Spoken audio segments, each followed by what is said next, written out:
Venez nombreux à notre Rhapsodie des réalités de ce jour, jeudi 21 janvier 2022. Je suis la sœur Fabienne de Rion. Alors, nous allons lire notre passage du jour qui est intitulé « Percevez la parole et parlez en conséquence ». Percevez la parole et parlez en conséquence. Loué soit Dieu. Alors, Pasteur Chris Oyakhilome prend ce passage de 2 Corinthiens 4, verset 18.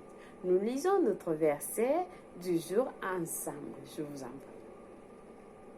Parce que nous regardons non point aux choses visibles, mais à celles qui sont invisibles. Car les choses visibles sont passagères et les invisibles sont éternelles. Loué soit la parole de Dieu. Oui, les choses que nous voyons physiquement sont passagères, mais les choses invisibles sont éternelles. Alors, qu'est-ce que vous voyez dans vos vies? Qu'est-ce que vous avez comme problème? Est-ce que vous voyez le problème ou vous voyez la solution? Focalisez votre attention sur les choses invisibles et non sur les choses physiques. Pas du tout. Regardez ce que Dieu est en train de faire en vous. Certaines personnes ont focalisé ou bien ont mis leur vie pour l'échec. Ils ont programmé leur vie pour l'échec, la défaite, la maladie, la pauvreté. Alors, aujourd'hui, écoutez ces paroles. Écoutez ces paroles et programmez vos vies pour le succès. Programmez vos vies pour l'abondance. Programmez vos vies pour la santé. Programmez vos vies pour le bonheur, la joie. Si vous êtes celle-là qui n'est pas encore mariée, déclarez que mon foyer sera un foyer de joie. Mon foyer sera un foyer d'amour, de paix. Si vous êtes celui-là qui est en train de proclamer vous voulez avoir des affaires, un business qui va prospérer, alors commencez à déclarer cela aujourd'hui. Mes affaires vont marcher. Je n'aurai pas d'échec. En tout ce que je fais, je prospère. En tout ce que je mets ma main, ça prospère.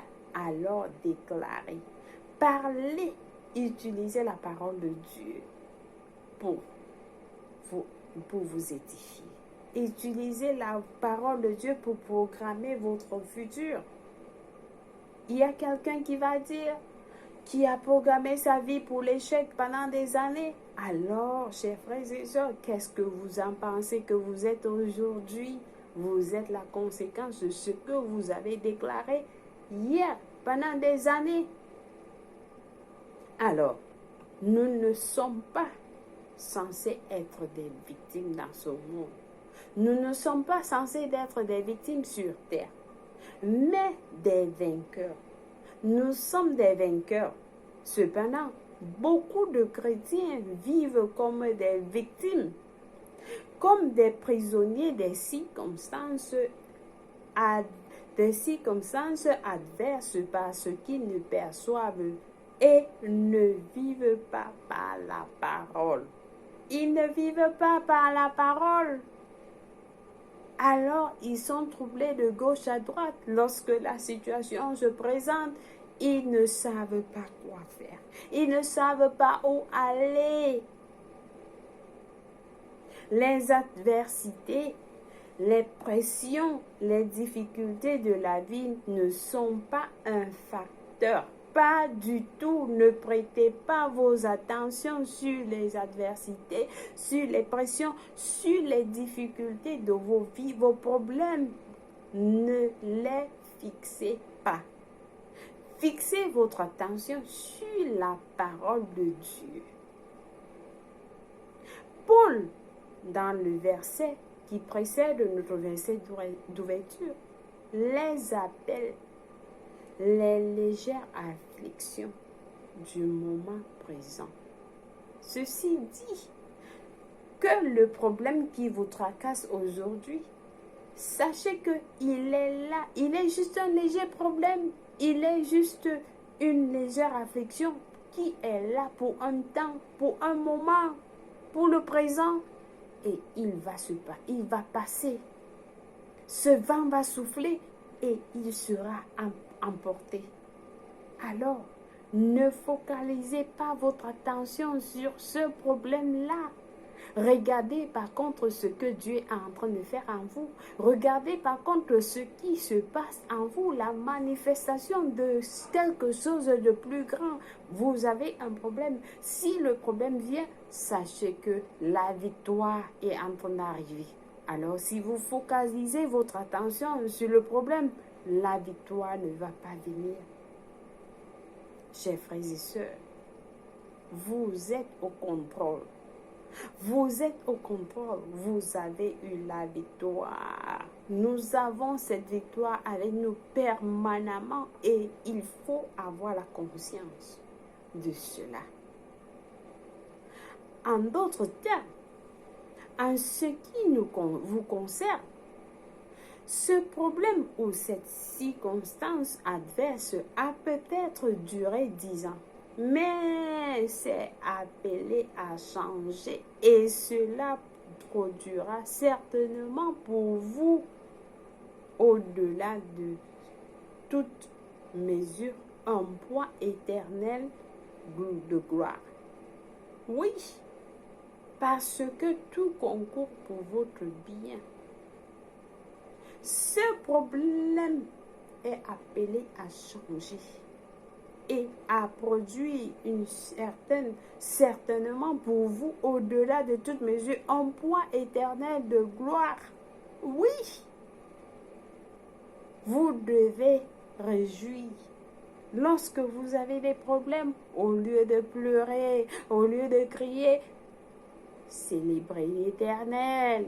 Célébrez pour recevoir la victoire. Oui, célébrez déjà.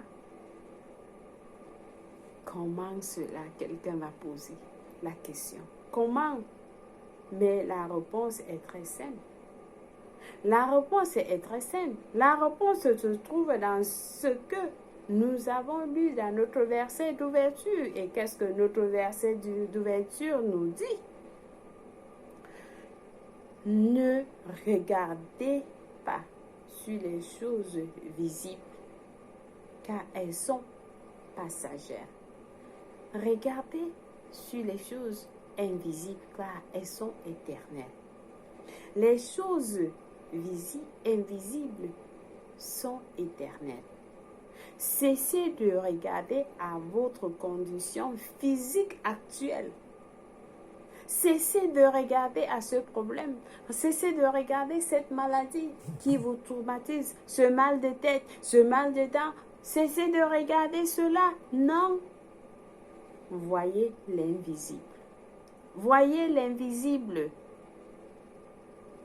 Lorsque vous voyez l'invisible, votre expérience du désert prend fin. L'expérience du désert prend fin. Cette expérience, ce désert qui est en train de vous trouver, il prend fin. Lorsque vous focalisez votre attention sur l'invisible, voyez Dieu en train de faire de grandes choses dans votre vie. Et à travers vous, cette année, voyez Dieu faire des grandes choses en vous. Cette année, vous n'allez pas rester la même personne comme vous avez commencé l'année. Vous êtes en train de vous transformer au jour le jour. Au jour le jour, Dieu se manifeste. Il se manifeste. Il se manifeste. Et vous êtes transformés de gloire en gloire, de gloire en gloire, de gloire en gloire, tous les jours. Voyez, vous prospère, sain, vif et fort. Voyez-vous en train de marcher dans la victoire et dans la gloire de Dieu. vous marchez chaque jour dans la gloire, dans le succès, dans l'abondance, dans la paix, l'amour, la joie. Voyez l'image, acceptez-la et parlez en conséquence. Déclarez, je suis un succès, je suis un succès, je suis un champion, je m'élève, je fais ceci. Vous programmez votre vie, vous êtes l'architecte de votre maison, de votre vie. Ce que vous mettez dans cette vie, c'est ce que vous allez devenir, c'est ce que le monde va voir. Mais alors, si vous déclarez, vous proclamez, je ne sais pas quoi, la boisson, l'alcool, je ne sais pas quoi, les femmes et la cigarette, ceci, cela, ben, c'est ce que vous allez devenir demain. L'échec, la pauvreté, vous allez devenir cela. Le célibat, ainsi de suite, vous allez devenir cela. Alors, programmez votre vie en conséquence. Tenez compte de l'histoire d'Abraham dans Genèse 17. Abraham n'avait pas d'enfant lorsque Dieu lui a dit qu'il sera le père des nations. Pas une nation, des nations. Et il a cru. Il a commencé à voir cela. L'image a commencé à passer par sa tête et cela s'est manifesté. Il détourna ses regards de ce que ses sens physiques lui imposaient et regarda à l'invisible à travers les yeux de l'esprit. Il a commencé à voir avec les yeux de l'esprit l'invisible. Vous imaginez ce qui se passe. Il s'est vu comme le père d'une multitude, exactement comme Dieu l'avait dit. Exactement comme Dieu l'avait dit. Et cela s'est réalisé. L'apôtre Paul dans Romains 4 nous explique qu'Abraham crut en ce que Dieu lui avait dit. Selon qu'il est écrit, je t'ai établi père d'un grand nombre de nations. Il est notre Père devant celui auquel il a cru, Dieu, qui donne la vie aux morts et qui appelle les choses qui ne sont point comme si elles étaient. Alléluia. Oui, Dieu appelle les choses qui ne sont pas comme s'ils étaient déjà. Il a dit à Abraham, je vais te faire le père des nations. Cela n'était pas lorsqu'il déclarait, mais il avait déjà vu, il avait déjà établi cela.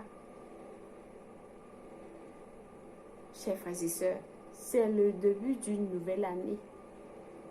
C'est le début d'une nouvelle année. Ce que vous devez faire consciemment et constamment chaque jour, c'est de déclarer audacieusement qui vous êtes réellement. Vous êtes qui réellement? Qui est-ce que vous êtes? Laissez le diable, laissez Satan et ses démons connaître qui vous êtes. Si vous ne comprenez, si vous ne déclarez pas ça, Satan va continuer à vous traumatiser. Il va continuer à vous attaquer de gauche à droite.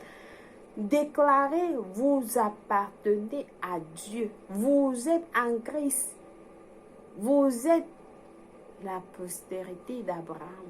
Vous êtes un enfant de Dieu. Vous êtes heir de Diu. Conjoint heir avec Jésus-Christ. Laissez Satan écouter cela sortir de vos bouches. Laissez Satan comprendre que vous êtes un vainqueur. Laissez Satan comprendre que vous n'êtes pas un échec, mais un succès. Laissez Satan comprendre que vous n'êtes pas dans ce monde comme une victime. Pas du tout. Laissez Satan comprendre cela. Alors il va prendre du recul. Si vous n'êtes pas sérieux avec la parole de Dieu, si vous n'êtes pas sérieux avec votre identité en Christ, Satan ne va pas vous prendre au sérieux. Alléluia. Oui, prenez votre statut, connaissez qui vous êtes réellement. Ne confessez pas l'échec. Ne confessez pas la défaite. Ayez la bonne vision. Voyez du point de vue de Dieu. Méditez et déclarez sa parole. Alors, moi, je m'élève au-dessus de tout. Je suis la prospérité d'Abraham. Dieu est au travail en moi pour sa gloire. Je ne vais pas être un échec. Je suis un succès. Je ne suis pas venu dans ce monde pour être échec. Je suis en train de progresser. Je suis en train de monter. Lorsque vous affirmez ce que Dieu a dit à votre propos, votre âme s'y conformera ou agit en conséquence. Lorsque vous proclamez la parole de Dieu, vous affirmez ce que Dieu a dit. C'est-à-dire, vous établissez, vous affirmez ce que Dieu a dit. Votre âme s'aligne en conformité avec la parole de Dieu. Parce que Dieu et sa parole sont un. Tout ce que Dieu a dit à votre propos, prouvez-le, croyez-le, affirmez-le constamment en vous-même selon Hébreux 13, versets 5 à 6. Programmez consciemment votre vie avec la parole de Dieu. Alléluia, loué soit Dieu. Chers frères et sœurs, ne restez pas au petit niveau. Dieu a un plan pour vous. Il veut vous amener au-dessus de ce que vous pouvez vous imaginer. Et lorsque vous utilisez sa parole, il va se manifester en vous comme jamais auparavant. Alors, utilisez la parole de Dieu en vous. Nous passons à la confession du jour pour confirmer ce que nous avons lu, pour établir, pour affirmer ce que nous avons suivi. Nous prions en disant: je me vois progresser à grands pas. Mon sentier est celui des justes, dont l'éclat va croissant jusqu'au milieu du jour. Mon attention est fixée sur le Seigneur et sa parole. Sa sagesse guide et dirige ma vie. Je vois et marche dans la victoire, la santé, la prospérité et la joie, maintenant et à jamais, au nom de Jésus-Christ. Amen, loué soit Dieu. Nous avons des études approfondies dans 2 Corinthiens 5, verset 7, Hébreux 12, verset 2, 2 Corinthiens 4, verset 13. Pour la lecture biblique de 1 an, nous avons à lire Matthieu 14, verset 13 à 36, Genèse 49 à 50. Pour la lecture biblique de 2 ans, par contre, nous avons à lire Matthieu 8, verset 12 à 22 et Genèse 21. Alors, pour question de temps, je vous invite à prier cette prière. Si vous n'êtes pas né de nouveau, nous prions en disant: ô Seigneur Dieu, je crois en Jésus-Christ, le Fils du Dieu vivant. Je crois qu'il est mort pour moi et Dieu l'a ressuscité des morts. Je crois qu'il est en vie aujourd'hui, alors je confesse de ma bouche que Jésus-Christ est le Seigneur de ma vie. Par lui et en son nom, j'ai la vie éternelle. Je suis né de nouveau. Je suis désormais un enfant de Dieu. Merci Seigneur d'avoir sauvé mon âme. Alors, alléluia. Loué soit Dieu. Si vous avez prié cette prière, je vous rassure, Dieu vous a écouté et il vous a répondu. Vous êtes la bienvenue dans le royaume de Dieu, dans la famille de Dieu. Alors, nous vous souhaitons la bienvenue. Loué soit la parole de Dieu. Alors, chers frères et sœurs, une fois de plus, merci d'avoir suivi notre rhapsodie des réalités qui vous apporte la parole de Dieu et la présence divine de Dieu là où vous êtes. Alors, passez une bonne journée. Moi, je vous aime. Dieu vous aime plus. Au revoir.